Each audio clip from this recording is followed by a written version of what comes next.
Peace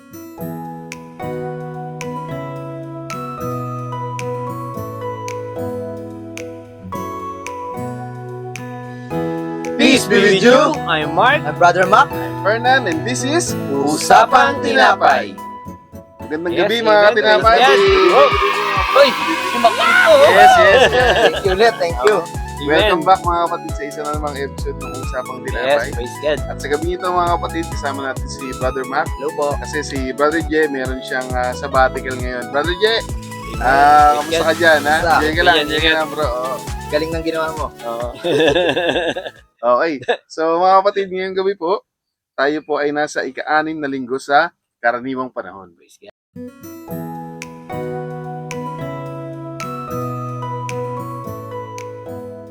Okay, magandang gabi muli. Dahil dyan, magbibigay po ng mensahe si Brother Fernan sa unang pagbasa. Yes. Okay. Yung pong first reading natin mga kapatid ay nasa Sirach chapter 15 verses 16 to 21. Amen. So basically yung nilalaman ng reading na to mga bro, mga kapatid, sinasabi dito, binibigyan tayo ng laya ng Panginoon. Na kung gusto natin, pwede nating sundin yung kautusan ng Panginoon. So hindi niya tayo pinipilit, no? At nalalaman ni Lord lahat ng ginagawa natin. Binibigyan niya tayo ng choice. Sabi dito, it's either tubig or apoy. Inilatag niya yung sa harap natin. Tayo rin makakapamili kung anong landas yung tatahakin natin. Kung buhay ba or kamatayan. So, ang sinasabi niya, binibigyan tayo ng layangan ng Panginoon. Kumbaga, ibinigay na ni Lord sa atin lahat ng kailangan natin para sundan sa buhay. Binigyan niya tayo ng lessons, binigyan niya tayo ng karunungan. No? So, nasa atin na mga kapatid, kung ano po yung pipiliin natin. Dahil nga alam ni Lord, yung laman ng puso natin, di ba? So alam niya kung nagiging sincere ba tayo sa ginagawa natin. Never natin pwedeng gawing balat kayo yung pagsunod sa Panginoon. Yes. Hindi yung po pwedeng pakitang tao lang. No? Ganyan.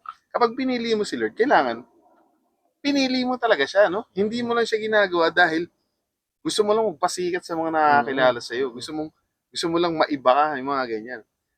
Gusto mo lang ma-reap yung benefits ng pagsunod sa Panginoon. Hindi po ganoon, ano? Kailangan po genuine yung pagsunod at pagmamahal natin sa Panginoon. At for sure naman, sinabi rin naman dito, di ba? Kapag siya yung pinili mo, o yung buhay, yung landas ng buhay ang pinili mo, hindi kanya pababayaan, no? Hindi kanya hahayaang magkasala. Gagabayan kanya. Kasi alam niya na kung ano yung nakaplano niya para sa iyo eh. Pag pinili mo siya, siya na bahala sa atin. So, yun, mga kapatid. Okay, so, galing, no? Parang ano rin talagang dahil mahal tayo ng Panginoon, binibigyan tayo ng option, ano? Kumbaga, nasa sa atin na lang kung anong pipiliin ba natin ay, yun nga, yung Buhay or mabuti kamatayan. or masama. No, yun na naman yung ibig sabihin ng reading. Ano bang, kumbaga binibigyan tayo ng Panginoon ng free will na pumili. Anak, sige, ito na yung bahala dyan. No? Kasi mahal kita, pinagkakatiwalaan kita. Ano? Kasi, syempre, yung free will na yun na ngayon pinag-uusapan natin tungkol dun sa reading. Parang pinapatunayan sa atin na ating Panginoon na mahal niya tayo. At yung pagmamahal na hinahanap niya sa atin, hindi yung pilit. Oo. No? Kasi yung pilit na pagmamahal ay hindi yung tunay na pagmamahal. No? Yes. At saka, syempre, isipin nyo na lang mga bro, Diyos yun. Diyos yun eh. No? Hindi po pwedeng hindi genuine yung ibibigay mo sa Kanya. Amen. Kung gusto ni Lord ng mga, ng mga walang choice, no? Sasambahin mo siya dahil kaya ni Lord gawin yun. Kaya niya yung gawin, ano? Pwede siyang lumikha ng nilalang na walang gagawin kundi siya isambahin at purihin. Amen. Pero dahil nga nag-uumapaw ang pagmamahal ng Panginoon, kailangan niya yung ibahagi sa atin. At ang nararapat lang na ibalik sa kanyang pagmamahal ay kusang loob. Kaya niya nga tayo binigyan ng free will, di ba? Dahil yun yung nararapat na handog sa ating Panginoon. Hindi napipilitan. Tsaka napaka-bless natin bilang isang tao. Binigyan tayo ng Diyos na pumili. Diyos ang nagbigay. Diyos, yun, iba. Pag sinabi kasing Diyos, siya na yung makapangyarihan. Binigyan tayo ng mga tao na pumili kung anong pipiliin natin, kung maganda ba or mabuti. Hindi niya tayo manokontrol. Kaya nga. Kaya hindi natin pwedeng sisihin Mm-mm. si Lord kapag may palpak na nangyayari Amen, sa buhay yan. natin. Kasi, mga kapatid, hindi niya po tayo kinokontrol, no? Mm-mm. Pag may nangyari pong trahedya sa buhay natin, tayo yung naglagay sa sarili natin sa Yun. sitwasyon na yun. Halimbawa, sinabi ba sa'yo ni Lord na ipatalo mo lahat ng pera mo sa sugal? Sinabi niya ba yun? Hindi. Tapos pag natatalo ka, sisisihin mo si Lord. Ba't ganito yung nangyari? Di ba? Oh, sinabi ba sa'yo ni Lord, magpatakbo ka ng matulin? Sabi niya ba sa'yo, hapitin mo yung sasakyan mo? Hindi, di ba? Pero pag nabangga ka, sino sinisisi mo? Well, mga tao talaga no? Dapat mga kapatid, huwag tayong ganun. Unfair tayo kay Lord. Siya, napakaparehas niya. Binigay niya sa atin yung hindi naman nababagay sa atin. Mm-mm. Tapos tayo yung gagawa ng mali. Tapos, sabi natin, Lord, Oo. ano ba naman, di ba? Ang gara Kaya dapat talaga, inaayos natin yung mga desisyon natin sa buhay. Yun. Basically, At yun talaga yung Yung mga desisyon na yun, kailangan naka-align yun sa ano ba yung tama, ano ba yung kagustuhan Yes, ng Panginoon. Kasi pag tayo decide nang hindi tayo nakonsulta sa ating Panginoon, malamang sablay, no? Ah, Or talagang- siguro, sa simula tama ka pero baka hindi maganda yung maidulot nung desisyon mo na yun na kailangan, syempre, may discernment yan, pinagdadasal mo yan, no? At syempre, importante na yung wisdom ng Panginoon ay lagi nating ginagamit o Amen. lagi nating hinihingi para sa tuwing may mga, especially yung mga mabibigat na desisyon, no? Hindi pwedeng ura-urada, hindi pwedeng basta na kahit nga yung mga simpleng desisyon kasi yung mga simpleng bagay na yun kasi yung mga madadaling gawin, no? Pero still, kailangan pa rin nating malaman, kailangan nating isipin, tama ba to o hindi. Kasi minsan nga, yung mga dating mali, ngayon tama na, Oo. no? Yung mga tama dati, ngayon mali na. Yung tawagin social norms. Yun. Kailangan pa rin talaga ng, kailangan pa rin nating humingi ng guidance sa Panginoon. Kasi habang nagtatagal, nag-iiba yung panahon, nag-iiba yung takbo ng mundo, at napaka-importante na meron tayong tulong na nanggagaling sa Panginoon sa magitan ng pagdadasal natin. Amen.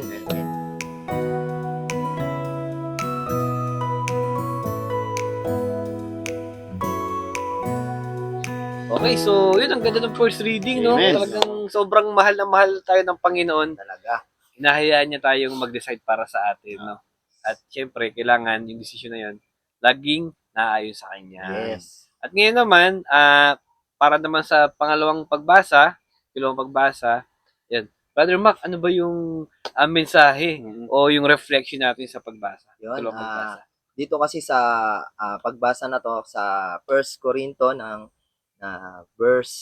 chapter 2 verse 6 to 10, sinabi ni Apostol San Pablo ang karunungan ng Diyos. Ito daw yung karunungan ng Diyos na binigyan daw tayo ng karunungan ng Diyos kung mamahalin daw natin at kikilalanin ng Panginoon. Kasi yung karunungan daw na gagamitin natin na ito ay hindi galing dito sa lupa kundi galing sa Panginoon. Amen. Yun daw dapat ang ipalaganap natin sa ibang tao. Yes. Tapos sinabi dito sa verse 9 na ano ko dito napakahalaga ng sinabi nila. Hindi pa nakikita ng mata, naririnig ng tenga, at hindi pa sumasagi sa isip ng tao. At na ang hinanda ng Diyos sa umiibig sa Kanya. Amen. Alam nyo ba na napakaganda ng sinabi na yun?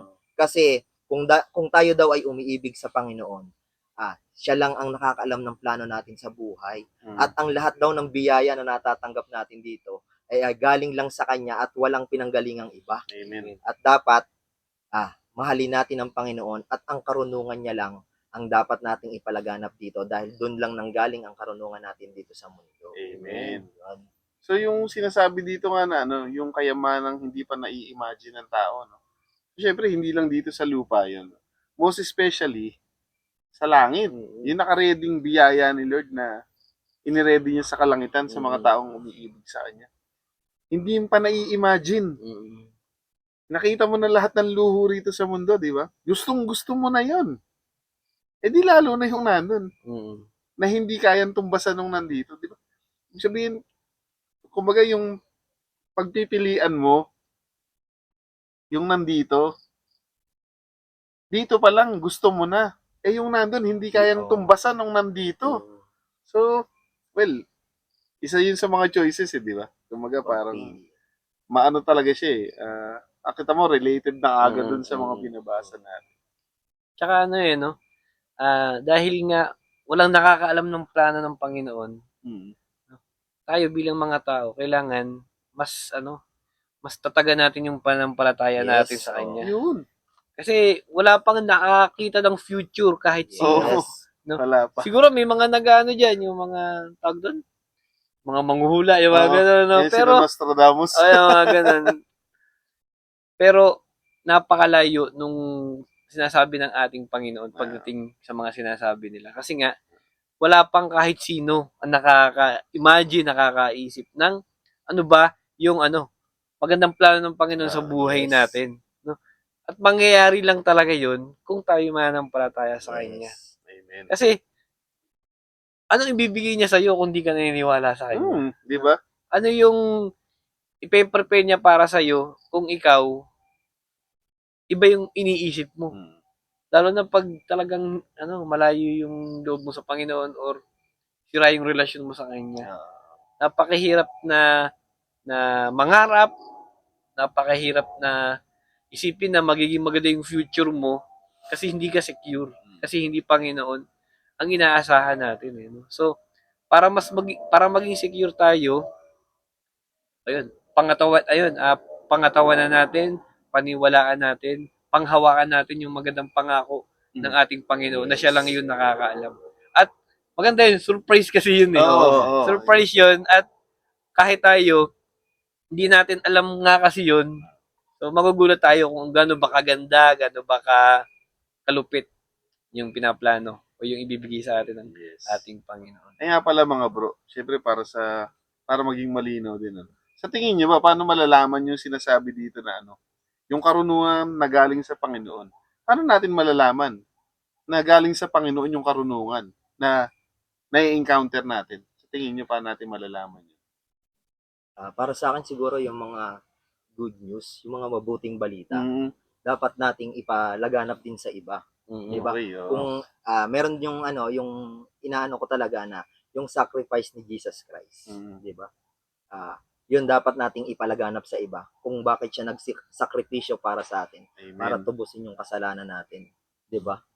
Yan. So karunungan yun yung wisdom eh. Oo. Wisdom ng ating Panginoon. So para ma-experience din natin yung karunungan na yun, syempre kailangan nating pag-aralan yung Panginoon. Yun, Yes. di ba? Kailangan natin siya. No? kilalanin natin siya kasi paano natin ma-experience yung wisdom na yun kung Oo. tayo mismo malayo sa Kanya.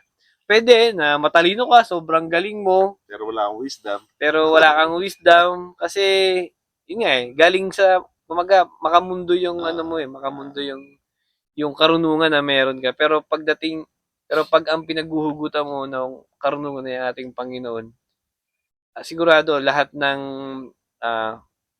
magiging decision mo, lahat ng gusto mong mangyari sa buhay mo, lahat ng gagawin mo ay magiging maganda kasi Panginoon na yun eh. Oo. Yes. Panginoon na yun, hindi na walang pangit walang pangit na gustong mangyari sa yung Panginoon. Lahat ng gusto niya mangyari sa buhay natin, laging maganda at yung best sa atin.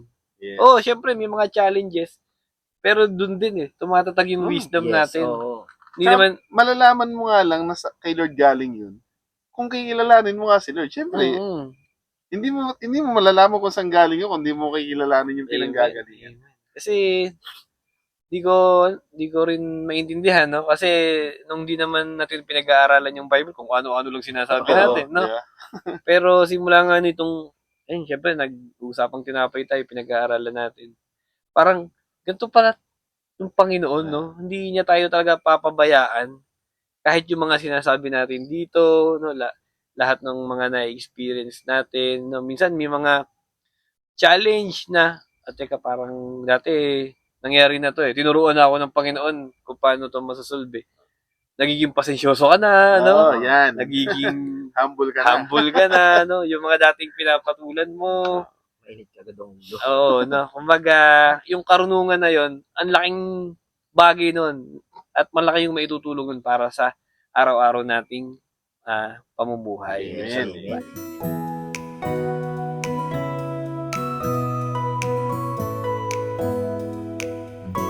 Okay, mga kapatid. Amen. Natapos na nating pag-usapan yung first and second. Ano? Mm-mm. Ngayon naman, Bro Mark, pakibigay mo naman sa amin kung ano yung reflection mo dito sa ating mabuting balita. Okay, so yung ating mabuting balita, syempre ayon kay San Mateo ulit, no? Kasi dito sa ating gospel o yung mabuting balita, pinapakita dito no yung ating Panginoon ay sinusunod talaga yung batas, Mm-mm. no? Hindi siya nagpunta rito para tanggalin yung batas, kundi ibigay talaga kung ano ba yung tunay na kahulugan ng batas. Yung batas na to, yung kay Moises pa. Oo. Kasi ang iniisip nila, parang binabaliwala yung Kinokontra batas, niya, kinokontra niya yung batas. Pero ang totoo, ibinibigay niya talaga kung ano ba yung tunay na kahulugan, Yun. kung ano ba yung tamang batas. Tamang no? interpretation. Tamang interpretation ng Oo. batas. Kasi, siyempre, yung 10 utos, no? Iba't ibang, minsan nililiteral talaga eh, Oo. no? Gaya niyan, may mga sinabi to, yung huwag kang papatay. Yan. No? Ang sabi ng Panginoon, hindi naman, oo, huwag ka talagang papatay. Pero may mga gawain na para ka na rin pumapatay kasi. Tama. O ano yung mga halimbawa nun? Siyempre, yung ikaw ay naninira ng iyong kapwa. Nung ikaw ay Nag-iisip ka ng masama. nag-iisip ka Oo. ng masama sa iyong kapwa. Lalo na pag sinasabi mo talaga, no? Pinagpaplanuhan mo talaga. Ano yung mga ganun? Masama. Yung alam mong parang mo na rin siyang pinatay o ikasisira niya. No? So, ang sinasabi sa atin ng Panginoon, may pagkasundo tayo. No? Huwag tayong makipag-away, huwag tayong manira, huwag tayong gagawa ng masama na alam nating ikasasama ng kapatid natin. Huwag tayong maghahangad ng masama. Para Yun, sa huwag kapatid tayong maghahangad ng masama sa ating mga kapatid. So, pangalawa, yung pangangalunya. Yan. No, 'di ba? Sinasabi, huwag kang mangangalunya, huwag ka raw yung makikiapid, no? Oo. No, kasi tama naman, huwag kang makikiapid. Pero hindi ibig sabihin yung mga ginagawang pagtingin, 'di ba? Minsan pagtingin mo ng babae, no? Sa ibang babae. Sa ibang babae, may asawa ka na, tingin ka sa ibang babae tapos naseksihan ka, may pagnanasa ka. So, para ka na rin nangalunya nun. Yun na rin yung equivalent nun, no? Kasi minsan iniisip natin na, hindi naman ako nangalunya kasi tinignan ko lang naman. Sabihin, lalaki tayo eh. Lalaki tayo, nakikipag-ano pa tayo eh, no? Pero, yung ganung mga gawain, nangalunya ka na rin. Yung puso mo na. Nangalunya ka na rin. Tapos, yung pakikipag-hiwalay Yan. sa mga asawa, no? Kasi tayo, syempre, pag kinasal ka, kailangan panindigan mo yun. Binding. Oo, binding. No, maliban na nga lang sabi dito, pag nakiapid yung asawa mo. Pag nakiapid. So, kailangan mong gumawa ng kasulatan daw, sinabi sa Bible, no? Pwede yan, pwede. Pero kung ikaw nakipaghiwalay ang dahilan mo naman ay hindi naman nakipag-apid yung asawa mo, kumbaga na gusto, ayoko na, sawa na, Divorce. ugali lang, no? Hiwalay na tayo. May kasalanan ka doon kasi yung asawa mo, pwede pang makipag-asawa ulit yan eh. No? So, parang ikaw yung dahilan kung bakit siya makikiapid ngayon. Kasi, magkakasala siya kasi hinayaan yung magkahiwalay kayong dalawa. No? At saka, syempre, yung panunumpa. Yan. No? Kasi yung panunumpa naman talaga, yung mga cursing, no? Yung mga pagka may gusto kailangan kang gawin yung manunumpa ka pa. Ginagawa lang yun pag yung taong yun ay hindi ka tiwa-tiwala. No? Kumbaga, kaya ka pinapanumpa kasi wala ka kasing isang salita. No? So, kailangan tayo, hindi natin kailangan manumpa. Kundi kung ano yung sinabi natin, kung pag umuo tayo, oo talaga. Oo talaga. Pag hindi talaga. Kailangan nating panindigan yun. No? At syempre, papanindigan natin yun kasi may isa tayong salita at ang salitang yun galing din sa Panginoon. Kaya nga siguro bro, nauso yung salitang no? Titignan ko. No? Siguro. Ang integrity mo nun, hindi kita maasahan. Hindi kita maasahan. So, ang sinasabi ng ating Panginoon, it's either umuo ka or humindi ka, panindigan mo yun parehas. No? Yun pa. So, napaka-importante ng mga mga sinabing yun kasi yung nagbibuild sa karakter din natin, no? Kasi may mga binanggit din dito na yung mga parte ng katawan natin na sabi pa nga pag yung ang mata mo ay nakakakita ng masama, kung di mo dukutin mo, no? Kung di mo naman naaasahan gumawa ng mabuti, oo, dukutin mo kasi kung ang mata mo ay nagkakasala, dukutin mo, sasama ka sa impyerno. yun, isasama ka sa impyerno niya. Kundi, imbis na mata mo lang yung mapunta sa impyerno, buong kayo.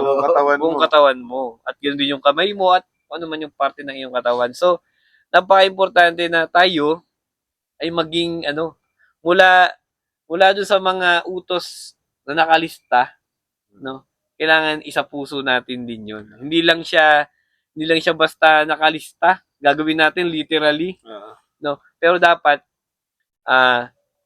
behind our every heart, no, sa ating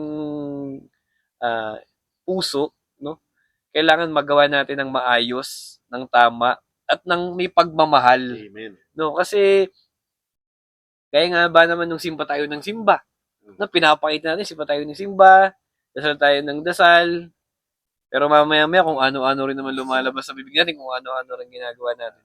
Doon nasisira yung integrity. Kasi yung pinag-uusapan talaga natin dito ay yung integridad natin. Yes. No? Yung ating gospel ay tungkol sa integridad natin.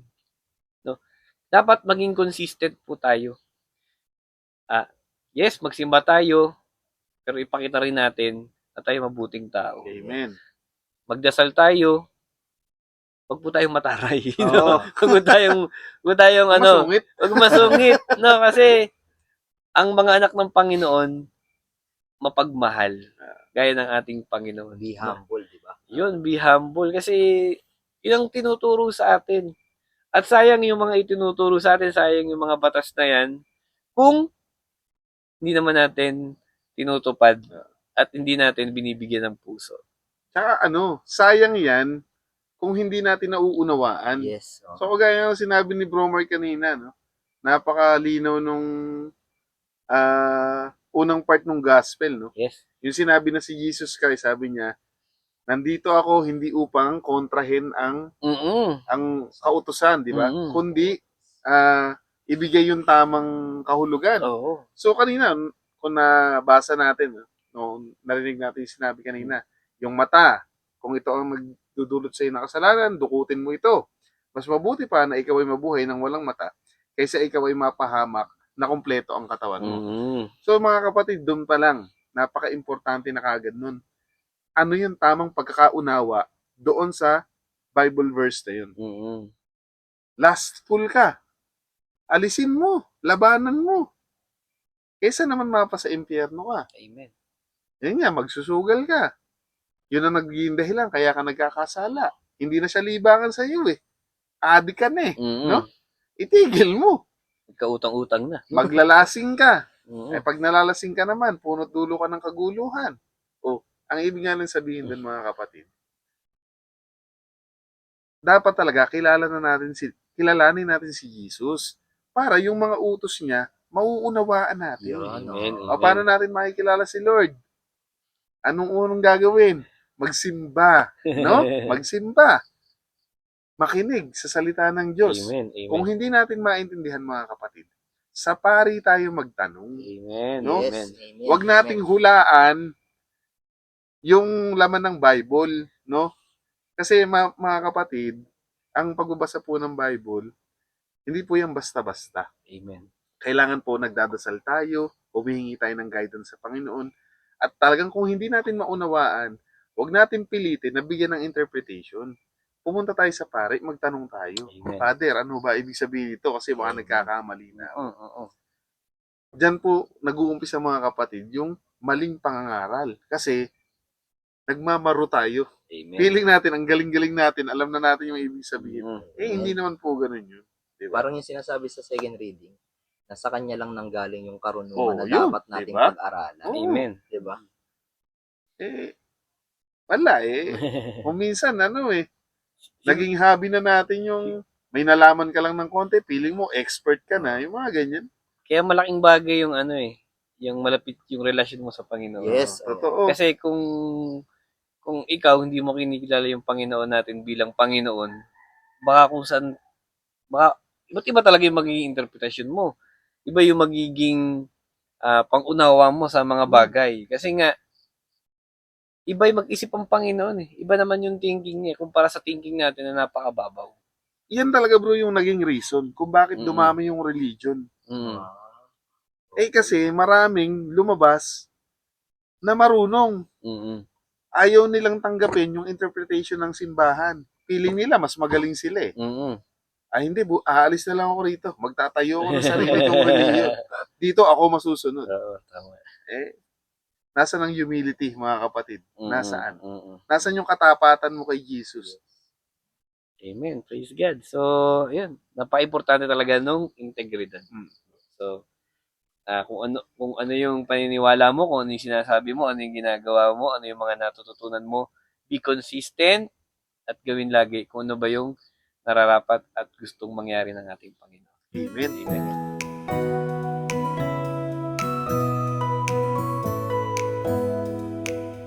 Okay, mga kapatid. Amen. Galing. Tapos na. Galing. Reading. Ang gaganda ng mga mga message ni Lord. Ngayon naman mga kapatid, kailangan siyempre malaman natin kung ano ba yung connection ng tatlong binasa natin. Brother Mike, ano ba yung connection ng tatlo? Okay, so first reading binanggit yung yung pagpili natin, choices, no, yung Choices. free will. Tapos sa second reading, yung karunungan, Yan. no? Yung wisdom. At dito naman sa gospel, syempre, ano ba yung mga kahulugan talaga ng mga batas?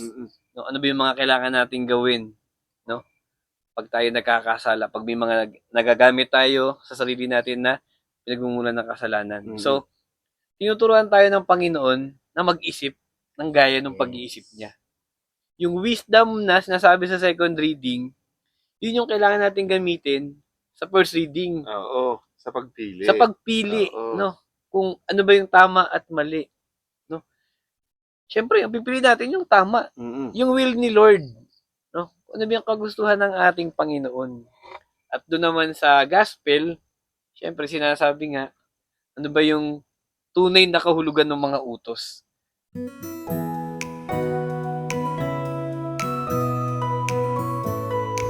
Okay, so yun, tapos na natin yung mga reading, no? Ang ganda, no? Ang ganda ng first reading, second reading, tsaka yung gospel natin.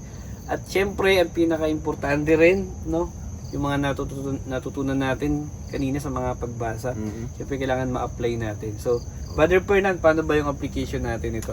Well, sa akin kasi kanina, so habang nagkukwentuhan tayo, no, tumatak kasi sa akin talaga kanina yung yung sinabi na alam ni Lord yung laman ng puso mo. So alam niya kung tayo ay sincere sa ginagawa natin para sa kanya, no? So saan papasok niya doon yung yung dunong mo, no? Paano mo mai-apply yung karunungan mo sa pagiging sincere mo sa ating Panginoon? Amen. Well, syempre, mga kapatid, sa una parang hindi connect eh. Kasi feeling, emotion at saka utak yung parang hindi siya nagtutugma eh. Pero sa pananaw ko lang, no, mga kapatid, sa napansin ko lang, magiging totoo ka sa ating Panginoon kung hindi lang tama at mali ang aalamin mo. More importantly, yung mabuti at masama. Yun. No? Amen. Kasi kung minsan, mga kapatid, yung tama, not necessarily mabuti na kagad siya. At yung mali naman, not necessarily na masama siya. So ano ba yun? Example. Ano ba example? No? Siyempre kailangan may example yun para paano natin mauunawaan yun. So mga kapatid, di ba tama lang na kapag may gusto yung mga anak natin, ibigay natin sa kanila. Kaya natin eh. Di ba tama lang naman yun? Pero sa tingin nyo ba, mga kapatid, mabuti ba na laging ganun yung gagawin natin? Mabuti ba para sa mga anak natin na lahat ng gusto nila ibibigay natin?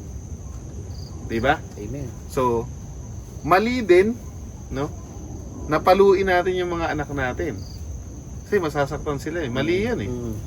Pero tingin nyo ba masama yun kung sakaling dinidisiplina natin mga anak natin? Kung napalo ba natin sila, masama ba yun? Makakasama ba sa kanila yun? So yun mga kapatid yung ibig ko sabihin na kapag ka tayo totoong hinahanap natin ng Panginoon, totoong gusto natin siyang makilala. Yung mga ganong bagay na dati hindi natin masyadong binibigyan ng pansin, hindi natin pinagtutuunan ng isip, no? Hindi natin masyadong binibigyan ng halaga. Kahit maliliit na bagay pa yan, no? Magiging aware na ngayon tayo dahil na-experience natin si Lord nakasama natin siya. At syempre, yung wisdom galing din yun sa experience. Makakapulot ka ng wisdom galing kay Lord pag in-experience mo si Lord. Amen. So, anong gagawin mo? Lumapit ka sa Kanya para ma-experience mo siya. Yes. Para yung mga sinasabi niya, no? Hindi lang black and white. Kundi kung ano ba talaga yung ibig niyang sabihin, kung ano ba yung gusto niyang matutunan mo, marinig mo, maunawaan mo. Para pag gumagawa ka ng desisyon, pag pipili ka na between life and death, yung daan na pipiliin mo, tama talaga yung mapili mong dadaanan. Amen. Papunta sa buhay. Kasi akala natin, lahat ng ginagawa natin tama. No? Ang isipin natin mga kapatid, ang ginagawa ba natin, mabuti ba? No? Hindi yung palagi nilang iniisip mo, tama. Oo, tama. Hindi ka lumalabag sa batas So tama yung mga ginagawa mo. Kasi ang batas ng tao, hindi naman necessarily batas ng Diyos yan. No? Kaya nga mga kapatid, mas mag-focus tayo sa ano ba yung mabuti. Kasi kahit si Jesus Christ, yung batas nung time niya, kapag kukontra yun sa kalooban ng Panginoon, hindi niya rin yung sinusunod. No? Hindi rin siya yung... Pero ibig sabihin, hindi niya naman sinasabi na maging subversibo tayo. Ang ibig nga lang sabihin, matuto tayong umunawa kung ano ba talaga yung gusto niyang malaman natin. Yun sa akin. Okay, so ngayon naman, pakinggan naman natin ngayon kung ano naman yung maging application ni Brother Mac. Para sa akin, yung pagpili. Yan. Pagpili. Kasi napakabait ng Panginoon. Kasi si Lord, wala siyang pinipili. Pero tayo, binigyan tayo ng Panginoon na pumili. Kung ano yung pipiliin natin. Kung siya ba or hindi. Diba? Kasi diba dun sa unang pagbasa, tama or mali. Diba? Kamatayan o buhay. Ayun, yun, doon parang pinapakita na mas kailangan natin piliin si Lord. Kailangan sa pagpili natin yun, kailangan meron tayong karunungan ng Panginoon. Kasi pumili nga na tayo ng tama, wala naman tayong karunungan ng Panginoon. Kailangan natin sa buhay natin yun. Kasi parang i-share ko lang sa mga tao yung mga nangyayari na yung lugmok ka na sa kasalanan, ang dami mo ng pagkakasala sa buhay. Yung parang pakiramdam mo, wala na, huli na to. Hindi ko na kayang magbago. Pero pinili ka ng Panginoon. Amen. Mga kapatid, pinili ka ng Panginoon para magbago. Anong gagawin mo? 'Di ba? Kailangan yung pagpili din sa iyo ng Panginoon at pagpili mo sa Kanya, may kakaibat na karunungan ng Panginoon para pag nakapili ka papunta sa Panginoon, mas maganda yung kahihinat na ng buhay mo, mas maalwan, mas maginhawa. At sinasabi nga dito, mararamdaman mo ang espiritu ng Panginoon at ang kaluwalhatian ng kaharian niya. Amen. Yun. Nice one. Pili. Okay. So ngayon naman mga kapatid, pakinggan naman ngayon natin. Brother Mark, ano yung magiging application mo sa mga natutunan natin ngayong gabi? Okay, syempre, pulpulita ako ng integridad, no? Integrity. No, so, kahit walang tao, kung mag-isa lang tayo, kailangan yung tama pa rin yung ginagawa natin. Yes. Kasi, hindi totoong mag-isa ka lang, nakikita ka ng ating Panginoon. No? So, di mo kailangan i-video lahat ng ginagawa mo. Hindi mo kailangan i-post sa social media. Sapat na yung ang Panginoon ang nakakakita sa mga mabubuti mong ginagawa. Yes. Wala naman ibang mag-reward sa'yo, kundi Panginoon din naman di ba? So, kailangan maging consistent tayo. Kung mabuting tayong tao sa simbahan, pag nagsisimba, mabuting tao din tayo pag wala tayo sa simbahan, no? Dapat. At kung may kasama tayong tao, mabuti tayong tao. At kung mag-isa lang tayo, mabuting tao pa rin tayo. So, kailangan yung maging consistent. Hindi pwedeng mabait ako sa kanya, hindi ako mabait sa kanya. Ganun, no? Or masipag ako doon, tamad ako dito. So, kailangan parehas yung ating yung ating magiging karakter kasi doon makikita ng ibang tao yung yung na ikaw totoong tao ka. Kasi kahit saan ka makita, ganun ka. No, kaya tayo mga tao, importante na inaalagaan talaga natin yung ating integridad. Amen. No? So, isa pa, yun yung sabi ng Panginoon, di ba? Kailangan makipagkasundo tayo. Oo. No? Kasi, mahirap. Mga tao tayo, nagkaroon tayo ng mga kaaway, mga di kasundo. Talaga yan. Pero ang sabi ng ating Panginoon, bago daw tayo humarap sa Kanya, bago tayo magbigay sa Kanya ng handog, makipagkasundo muna tayo sa ating mga kaaway, no? O kahit na hindi ka pansinin, basta ikaw, okay na kayo. Kasi minsan iniisip na, galit pa rin siya sa akin, okay na yun, basta ikaw na naiparating mo sa iyong sa dati mong di kasundo, na ikaw, okay ka na sa kanya. Anong gagawin natin kung siya, hindi pa rin siya okay, no? So, importante ikaw, nakapag-sorry ka, nakausap mo siya ng ayos, pinaintindi mo sa kanya yung side mo. Dahil pag nalaman ng Panginoon natin yun, buong buhay yung tatanggapin at kasama yung iyong hinahandog. Amen. No? Pati yung pagkasundo na yun, ihahandog natin sa ating Panginoon. So, mahirap nga naman talaga na yung sisimba ka, yung pala, may dinadala ka, may iniisip kang iba, no? Yun nga, sabi ng Panginoon, mahalin mo yung kapwa mo. No? May pagkasundo ka bago ka lumapit sa akin. Amen. Nice. Okay, maraming salamat yes, mga amen. kapatid. Praise God, Thank you mga bro, thank you. Tapos naman yung magandang natin. Amen. Maraming salamat mga kapatid sa muli sa pagsama niyo sa amin. Yes. Isa na namang episode ng Usapang Tinapay. Yan. Mga kapatid, kung nagustuhan niyo po yung kwentuhan natin, kung may natutunan po kayong aral, please like, share, and subscribe. Nang sa ganun matulungan niyo naman kami na maikalat yung mabuting balita ng Yes, ating amen. At mga kapatid, sa baba po makikita nyo, meron po diyang comment section. Kung ano po yung nais yung mensahe na nais yung iparating sa amin, isend nyo lang po at na-appreciate po namin yun. Amen. So, ang galing, no? Marami naman tayo natutunan, no? Amen. Integrity, Yan. sincerity, no? Discernment, Discernment. no? Wisdom. Grabe, ang Panginoon talaga.